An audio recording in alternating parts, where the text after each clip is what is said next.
रामचरितमानस बालकांड हिंदी में सुनिए। सती जी ने श्री रघुनाथ जी के प्रभाव को समझकर डर के मारे शिव जी से छिपाव किया और कहा, हे स्वामिन, मैंने कुछ भी परीक्षा नहीं ली। वहां जाकर आपकी तरफ प्रणाम किया। आपने जो कहा वह झूठ नहीं हो सकता। मेरे मन में यह बड़ा विश्वास है। तब शिव जी ने ध्यान करके देखा और सती जी ने जो चरित्र किया था सब जान लिया।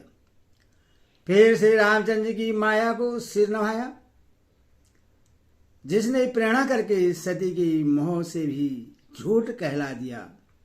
सुजान शिव जी ने मन में विचार किया कि हरि की इच्छा रूपी भावी प्रबल है। सती जी ने सीता जी का वेश धारण किया। यह जानकर शिव जी के हृदय में बड़ा विषाद हुआ। उन्होंने सोचा कि यदि मैं अब सती से प्रीति करता हूं तो भक्ति मार्ग लुप्त हो जाता है और बड़ा अन्याय होता है। सती परम पवित्र है, इसीलिए इन्हें छोड़ते भी नहीं बनता और प्रेम करने में बड़ा पाप है। प्रकट करके महादेव जी कुछ भी नहीं कहते, परंतु उनके हृदय में बड़ा संताप है। तब शिवजी ने प्रभु श्री रामचंद्र जी के चरण कमलों में सिर नवाया और श्री राम जी का स्मरण करके ही उनके मन में यह आया कि सती के इस शरीर से मेरी पति पत्नी रूप में भेंट नहीं हो सकती। और शिवजी ने अपने मन में यह संकल्प कर लिया। स्थिरबुद्धि शंकर जी ऐसा विचार कर श्री रघुनाथ जी का स्मरण करते हुए अपने घर कैलाश को चले। चलते समय सुंदर आकाशवाणी हुई कि हे महेश, आपकी जय हो। आपने भक्ति की अच्छी दृढ़ता की। आपको छोड़कर दूसरा ऐसा प्रतिज्ञा कर सकता है? आप श्री रामचंद्र जी के भक्त हैं, समर्थ हैं और भगवान हैं। इस आकाशवाणी को सुनकर सती जी के मन में चिंता हुई। उन्होंने सकुचाते हुए शिव जी से पूछा, हे कृपालु, कहिए आपने कौन सी प्रतिज्ञा की है? हे प्रभु, आप सत्य के धाम और दीन दयालु हैं। यदि भी सीता जी ने बहुत प्रकार से पूछा, परंतु त्रिपुरारी शिव जी ने कुछ न कहा। सती ने हृदय में अनुमान किया कि सर्वज्ञ शिव जी सब जान गए। मैंने शिव जी से कपट किया। स्त्री स्वभाव से मूर्ख और बेसमझ होती है।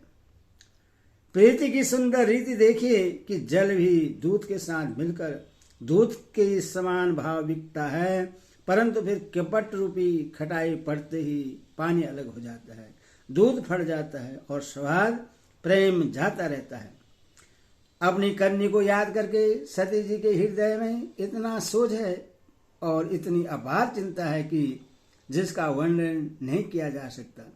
उन्होंने समझ लिया कि शिव जी कृपा के परम अथाह सागर हैं।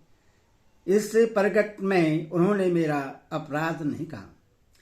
शिव जी का रूप देखकर सती जी ने जान लिया कि स्वामी ने मेरा त्याग कर दिया और वे हृदय में व्याकुल हो उठे।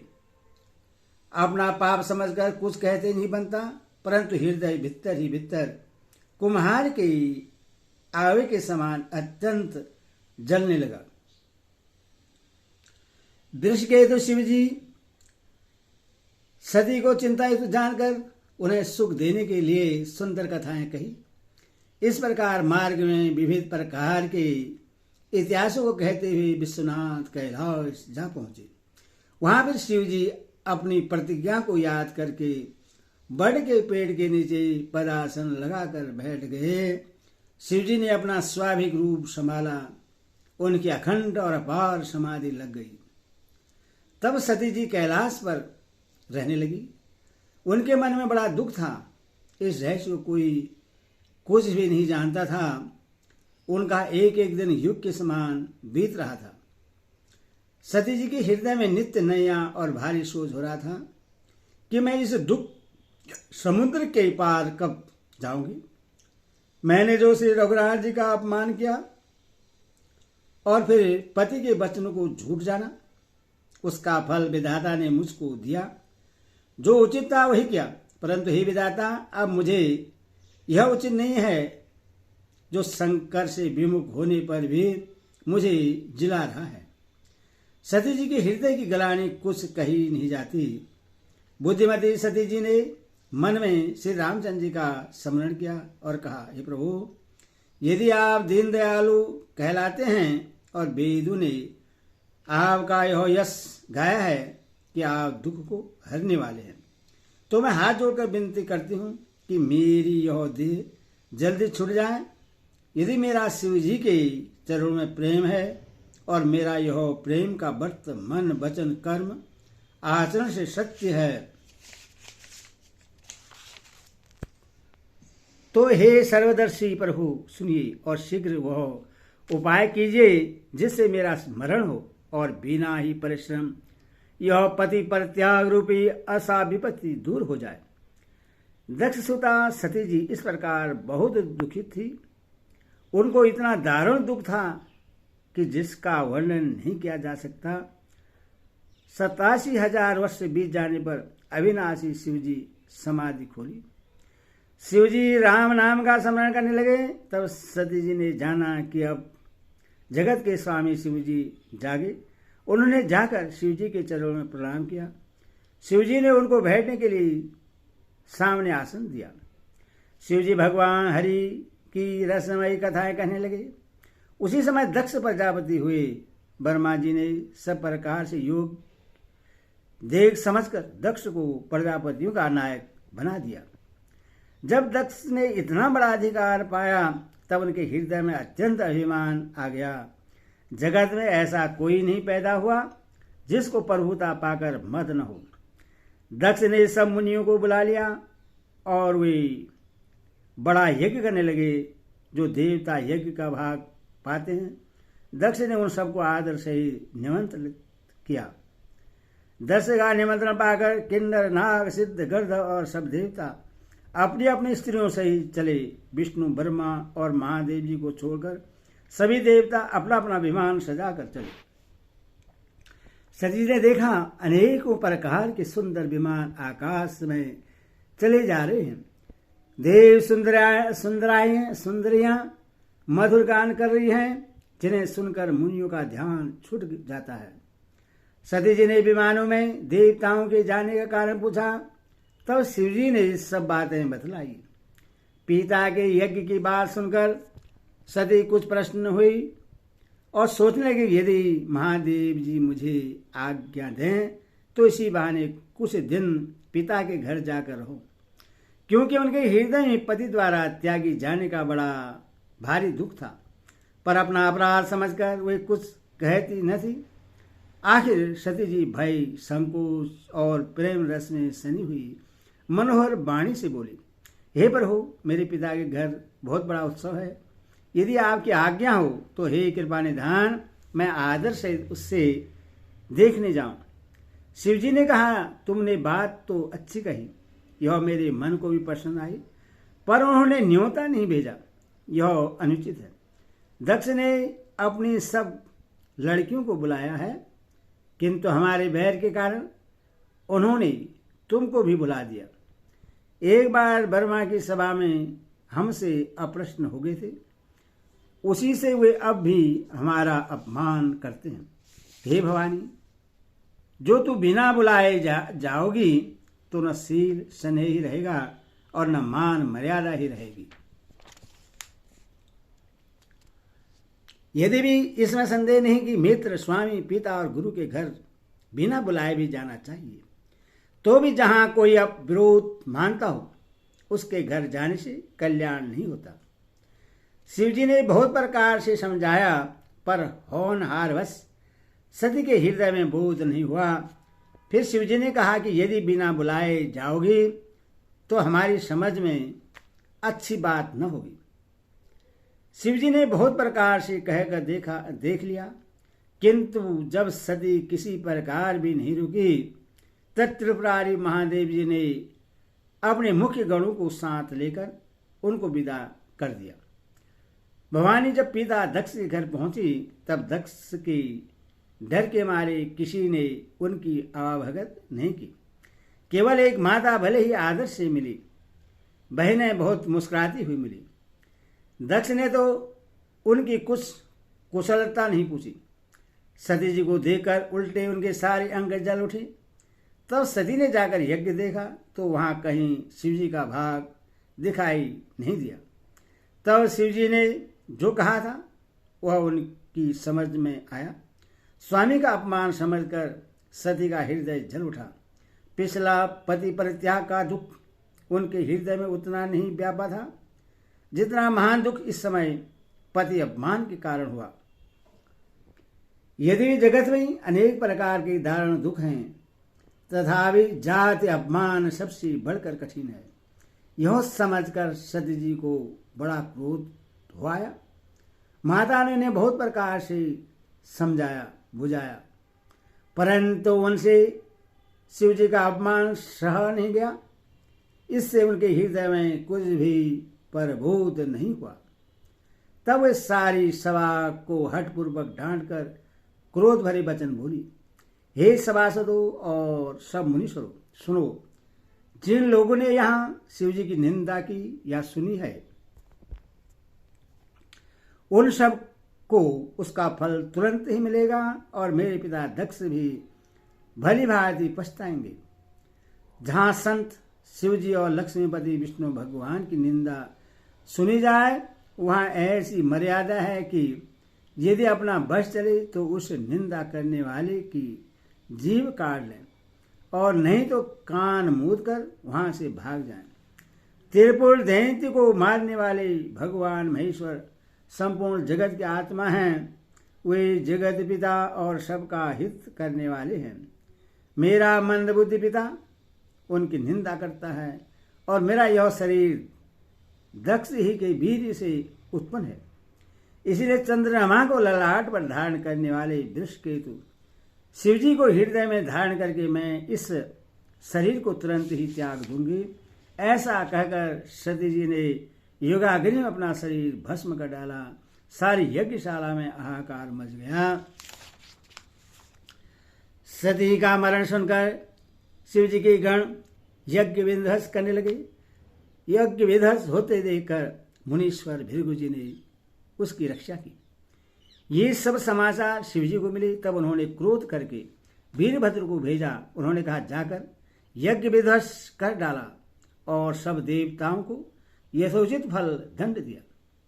दक्ष की जगत प्रसिद्ध वही गति हुई जो शिवद्रोही की हुआ करती है।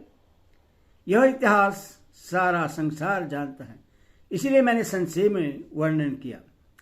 सती ने मरते समय भगवान हरि से यह वर मांगा कि मेरा जन्म जन्म में शिव जी के चरणों में अनुराग रहे। इसी कारण उन्होंने हिमाचल के घर जाकर पार्वती के शरीर से जन्म लिया।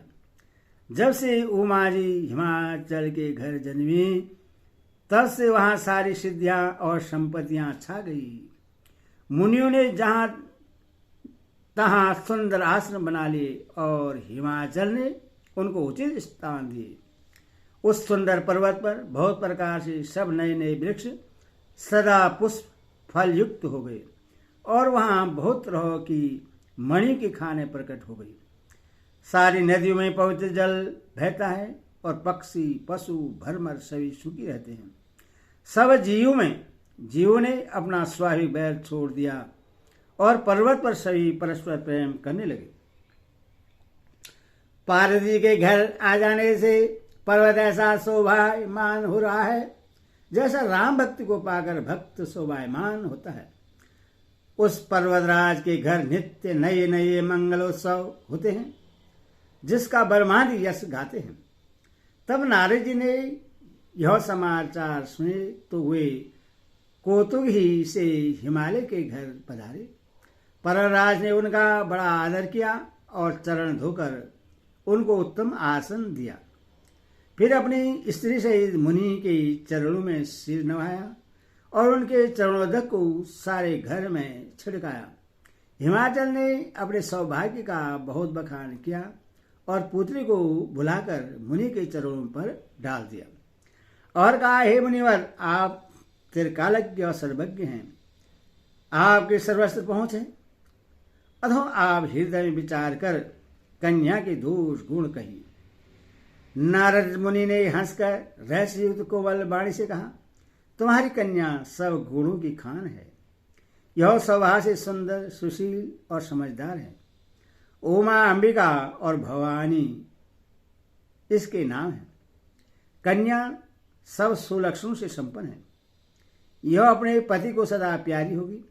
इसका स्वभाव सदा अचल रहेगा और इससे इसके माता पिता यश पाएंगे। यह सारे जगत में पूज्य होगी और इसकी सेवा करने से कुछ भी दुर्लभ न होगा। संसार में स्त्रियां इसका नाम स्मरण करके पतिव्रत रूपी तलवार की धार पर चढ़ जाएंगी। हे प्रहराज, तुम्हारी कन्या सुलक्षणी है।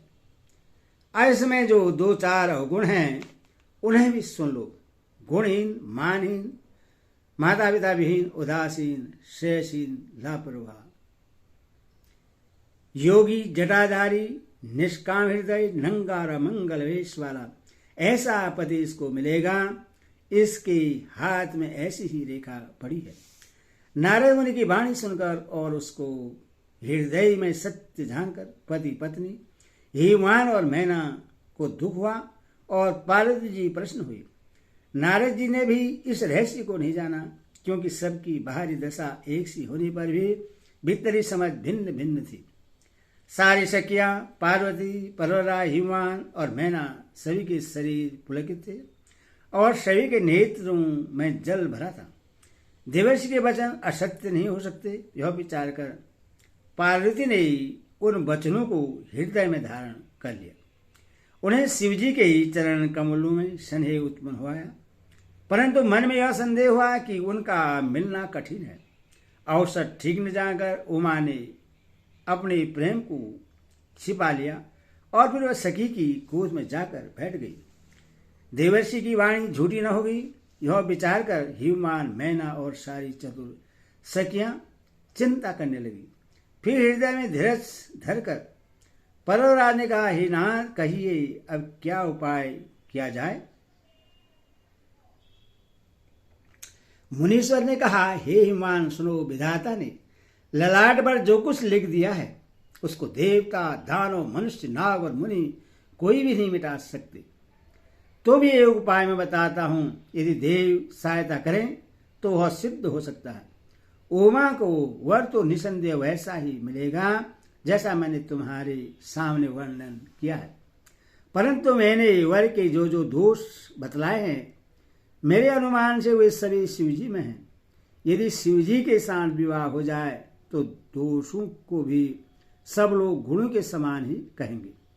जैसे विष्णु भगवान शेषनाग की शैया पर सोते हैं तो भी पंडित लोग उनको कोई दोष नहीं लगाते। सूर्य और अग्नि देव अच्छे बुरे सभी रसों का भक्षण करते हैं, परंतु उनको कोई बुरा नहीं कहता। गंगा जी में शुभ और अशुभ सभी जल बहता है, पर कोई उन्हें अपवित्र नहीं कहता। सूर्य, अग्नि और गंगा जी की भांति समर्थक को कुछ दोष नहीं लगता। यदि मूर्ख मनुष्य ज्ञान के अभिमान से इस प्रकार होड़ करते हैं तो वे कल भर के लिए नरक में पड़ते हैं। भला कहीं जीव भी ईश्वर के समान सर्वदा स्वतंत्र हो सकता है?